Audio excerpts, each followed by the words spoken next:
खबर जनपद उधम सिंह नगर के सीमांत खटीमा से है। खटीमा तहसील क्षेत्र के जावतपुर और सुनपहर गांव में उत्तराखंड और यूपी की सीमा पर बहने वाली परवीन नदी यूपी उत्तराखंड का बंटवारा भी करती है। आपको बता दें, लगभग 40 वर्ष पहले परवीन नदी बाढ़ में कटान के कारण यूपी सीमा के अंदर घूम गई थी, जिसके कारण उत्तराखंड के जादवपुर सुनपहर गाँव के दर्जनों गरीब किसानों की जमीन दरोगा भक्तिनिया फार्म यूपी निवासी बलविंदर सिंह और हरपाल सिंह के कब्जे में चली गई, जिस कारण उत्तराखंड के दर्जनों गरीब किसान दिहाड़ी मजदूरी करने को मजबूर हो गए।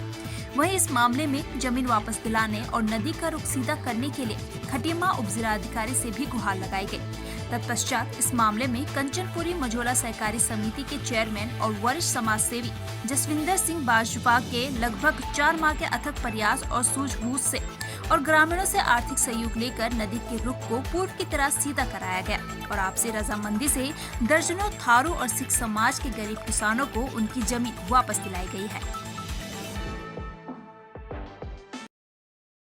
बाद जो जमीन मिली है खुश है, जो हमें पप्पू भैया की मदद से मिली है और सबको धन्यवाद।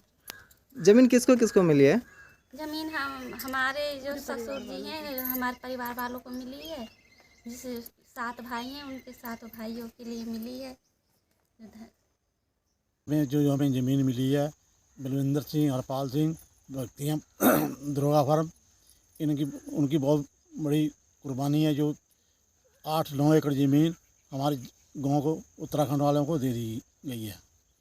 जो ज़मीन हमारी 40 साल से कट के यूपी में चली गई थी, अपना बलविंदर सिंह और हरपाल सिंह जोत रहे थे, वो उन्होंने हमें वापस करके अपना बहुत धन्यवाद उनका। उन्होंने सब कुछ राणा लोग हैं, कुछ सरदार लोग हैं, इनको वापस कर दी गई है और उनका बहुत धन्यवाद। नहीं तो इतनी ज़मीन कौन छोड़ सकता है। उधर अपने जसविंदर सिंह पप्पू उर्फ चेयरमैन, जिन्होंने बहुत पूरा संयोग उन्हीं का है जी। आपका? हाँ, गुरमेश सिंह भिंडर।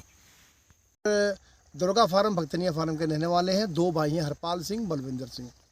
जी, हम लोग यहाँ पर सब जितने आदमी थे वहाँ उनके घर में गए और मैंने सबकी कंडीशन बताई। देखिए, ये दिहाड़ी कर रहा है, ये लेबरी कर रहा है, ये नौकरी कर रहा है, किसी के पास खाने के लिए ज़मीन नहीं है।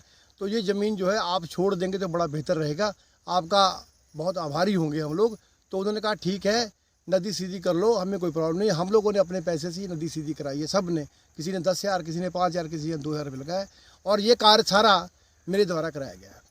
मैंने उस पर ज़मीन नपवाई। ज़मीन नपवाने के बाद मैंने यूपी के जो भक्तनिया फार्म के सरदार बलविंदर सिंह से बात की। वो मेरे रिश्ते में मेरे मौसा लगते हैं। उनसे मैंने कहा, मौसा जी, ये गरीब लोग हैं, इनके पास कुछ नहीं है खाने को, ये बेचारे थारू समाज के लोग दिहाड़ी करते हैं और उसके बाद खाते हैं। तो बोले, बेटा क्या करना? तो मैंने कहा, आप ये ज़मीन प्लीज़ छोड़ दो और नहर भी सीधी हो जाएगी, हमारा गांव भी बच जाएगा। तो उनका बड़ा सहयोग रहा कि 40 साल से इस ज़मीन पर वो काबिज थे।